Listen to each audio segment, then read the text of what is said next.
প্রিয় বন্ধুরা, আজকের রেসিপি পুরন ঢাকার চিকেন দম বিরিয়ানি। নামটা শুনে হয়তো ভাবছেন, বাহ, কত কঠিন একটা রান্না। কিন্তু না, একদমই না।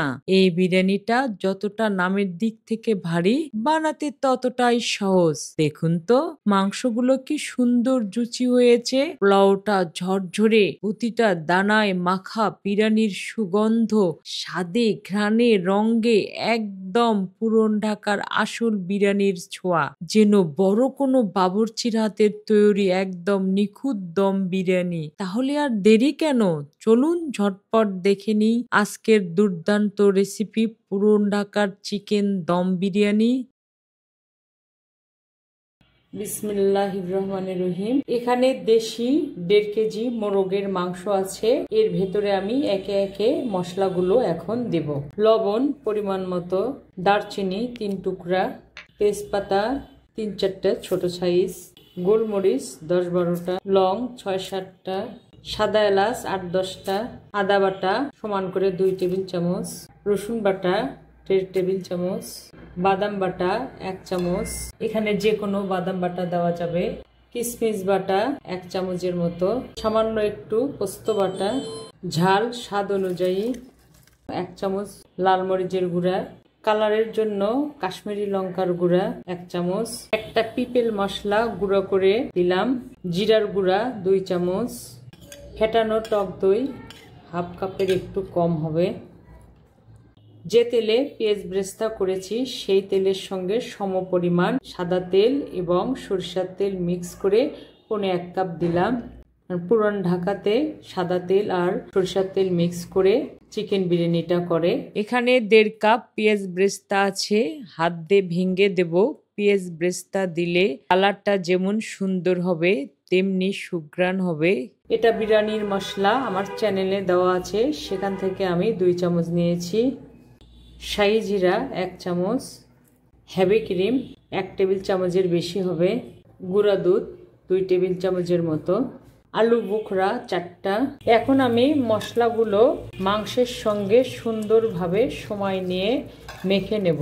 যত ভালো করে মাখবো তত রান্নাটা সুস্বাদু হবে। যে কোনো রান্নার ক্ষেত্রে যে রান্নার যে বৈশিষ্ট্য তাকে সেভাবে রান্না করতে হবে, তাহলে সেই রান্নাটা টেস্ট এবং কালার দুটোই ভালো হবে। তো আমি এভাবে কিছুটা সময় মেখে নেব। মাখা হয়ে গেছে, এখন হাতটা ধুয়ে সামান্য একটু পানি দেব। এখন একটু ঝেঁকে দিলাম যেন মশলাগুলো মাংসের গায়ে গায়ে সমানভাবে লেগে থাকে। সময় থাকলে এটা আমরা 3 ঘন্টা প্লাস ম্যারিনেট করে রাখবো, না থাকলে 30 মিনিট। তো আমি 30 মিনিটের জন্য ম্যারিনেট করে রাখলাম। 30 মিনিট হয়ে গেছে, আমি চুলায় দিয়ে দিয়েছি।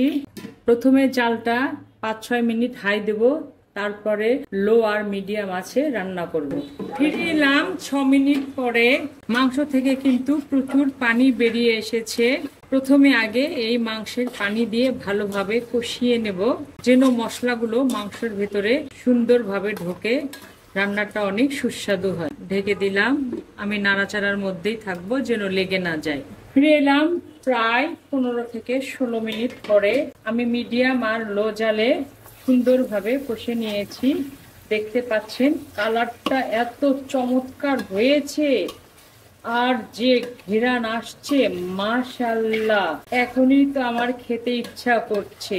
মশলাগুলো সুন্দরভাবে গ্রেভি হয়েছে আর পেঁয়াজগুলো গলে মাংসের গায়ে গায়ে লেগে আছে। এখন মাংস সিদ্ধ হওয়ার জন্য পরিমাণ মতো পানি দিলাম। আমি 2 কাপ পানি দিলাম। সবকিছু ভালোভাবে আবারও মিশিয়ে দেব। ঢেকে দেব, মিডিয়াম আর লো হিটে সিদ্ধ না হওয়া পর্যন্ত রান্না করব। মাঝে মাঝে নাড়াচাড়া করব। ফিরে এলাম প্রায় 20 থেকে 22 মিনিট পরে। যা গন্ধ ভেসে আসছে, সরষের তেলের একটা গন্ধ, আর যে মশলাগুলো দিয়েছি অসাধারণ অসাধারণ। জালটা কমিয়ে দিয়ে চিকেনগুলো উঠে নেব। চিকেনগুলো কিন্তু সুন্দরভাবে সিদ্ধ হয়ে গেছে, দেখে বুঝতে পারছেন। তো এভাবে আমি সব চিকেনগুলো তুলে নেব। চিকেনগুলো সব উঠে নিয়েছি। এখানে আমি 4 টেবিল চামচ ঘি দিলাম, একটু শাহি ফ্লেভার আসবে, খেতে ভালো লাগবে। কিছু চিনে বাদাম দিলাম, যে কোনো বাদাম দেওয়া যাবে। কিশমিশ দিলাম কিছু, দেখতে ভালো লাগবে, খেতেও ভালো লাগবে। আমি আগে থেকে চালটা ধুয়ে ঝরিয়ে রেখেছিলাম, তাহলে পোলাওটা ঝরঝরে হবে। এখানে 1 কেজি চাল আছে। এখন চালটা আমি সুন্দরভাবে ভেজে নেব, তাহলে পোলাওটা অনেক ঝরঝরে হবে। মশলাগুলো ভালোভাবে মিশিয়ে নিচ্ছি।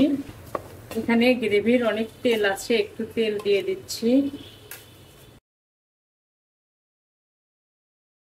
এখন চালটা আমি ঝরঝরে না হওয়া পর্যন্ত ভেজে নেব। 5 থেকে 7 মিনিটের মতো লাগতে পারে। চাল ভাজা হয়ে গেছে, আমি 6 থেকে 7 মিনিটের মতো চাল ভেজে নিয়েছি। এখন চাল যা, তার চাইতে ডাবল পানি দিলাম, গরম পানি। আমি কিন্তু এই পর্যায়ে চিকেনগুলো দিয়ে দেবো। আপনারা চাইলে রাইসটা হওয়ার পরে লেয়ার করে চিকেনটা দিয়ে দিতে পারেন। আমার কাছে এভাবে দিলে পরে পোলাওটা বেশি টেস্ট হয়, চিকেন বিরিয়ানিটা বেশি স্বাদ লাগে। রাইসের গায়ে গায়ে মশলাগুলো থাকে, খেতে ভালো লাগে। সবকিছু মিশিয়ে দিয়ে লবণটা আমি চেক করে নেব। একদম ভালোভাবে মিশিয়ে দিতে হবে, মশলাগুলোর জন্য সুন্দরভাবে পানির সঙ্গে মিশে রাইসের গায়ে গায়ে লেগে যায়। লবণটা আমি দেখে নেব, লবণ লাগবে। আমি 2 টেবিল চামচ লবণ দিচ্ছি এখানে। আমার মা বলতো লবণটা যখন পানিতে দিবি, পানিটা যদি লবণ লবণ লাগে তাহলে মনে করবি মানে পোলাওটা হওয়ার পরে বা বিরিয়ানিটা হওয়ার পরে আর লবণ লাগবে না। আর আপনারা যদি একটু সাদা সাদা পছন্দ করেন তাহলে এই পর্যায়ে লেবু দিতে পারেন। লেবু দিলে কিন্তু আবার ঝরঝরে হয়। তো আমার বিরিয়ানিটা এমনিতেই ঝরঝরে হবে ইনশাল্লাহ। 3-4টা আলু বোখরা দিলাম, 10-12টা কাঁচামরিচ দিলাম। ফ্লেভারটা তাহলে আরো সুন্দর হবে, সবকিছু ব্যালেন্স হবে।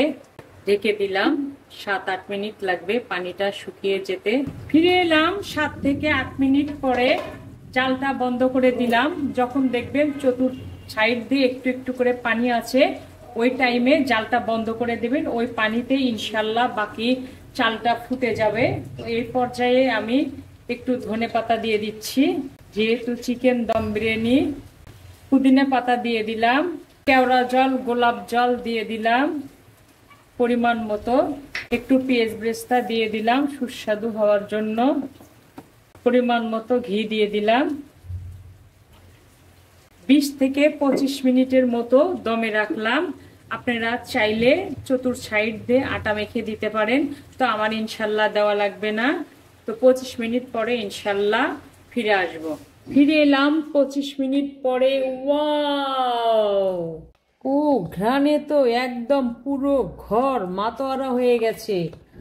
আমার ছেলে মেয়েরা শুধু বলছে মামনি খেতে দাও খেতে দাও, অসাধারণ। আমি নিজেই মুগ্ধ হয়ে গেছি। পুরন ঢাকার স্টাইলে এই চিকেন দম বিরিয়ানি করে আমার নিজের কাছে নিজেকেই অনেক ভালো লাগছে। কালার যেমন সুন্দর হয়েছে তেমনি ঝরঝরে হয়েছে, একদম পারফেক্ট হয়েছে। তো বন্ধুরা দেখলেন তো ঘরের সহজ উপকরণ দিয়ে কিভাবে আমি চিকেন দম বিরিয়ানি তৈরি করলাম। অসাধারণ। খাবার যতই সুস্বাদু হোক তাকে আকর্ষণ করতে হয় সাজিয়ে। সামান্য একটু ধনেপাতা ছড়িয়ে দিলাম, আরো সুঘ্রাণ এবং সৌন্দর্যের জন্য একটু উপর দিয়ে বেরেস্তা ছড়িয়ে দিলাম। দেখুন তো কত সুন্দর লাগছে, তাই না? দেখেই মনে হচ্ছে খাপুস খুপুস করে খেয়ে ফেলি। ছোটরা তো এমন বিরিয়ানি পেলে একদম 1 নিমেষেই শেষ। রানটা কত নরম তুলতুলে আর জুসি হয়েছে দেখুন, চপচপ করছে রসগোল্লার মতো, একদম সফট হয়েছে। পোলাও তো একদম ঝরঝরে, কথাই নেই। অসাধারণ। মাংস, পোলাও, তেল, মশলা একদম পারফেক্ট। মনে হচ্ছে পুরন ঢাকার কোনো বড় বাবুর্চি রান্না করেছে। এক কথায় ফাটাফাটি। আজ এ পর্যন্তই, ইনশাল্লাহ আবার দেখা হবে নতুন কোনো রেসিপি নিয়ে। ভালো খান, সুস্থ থাকুন, আল্লাহ হাফেজ।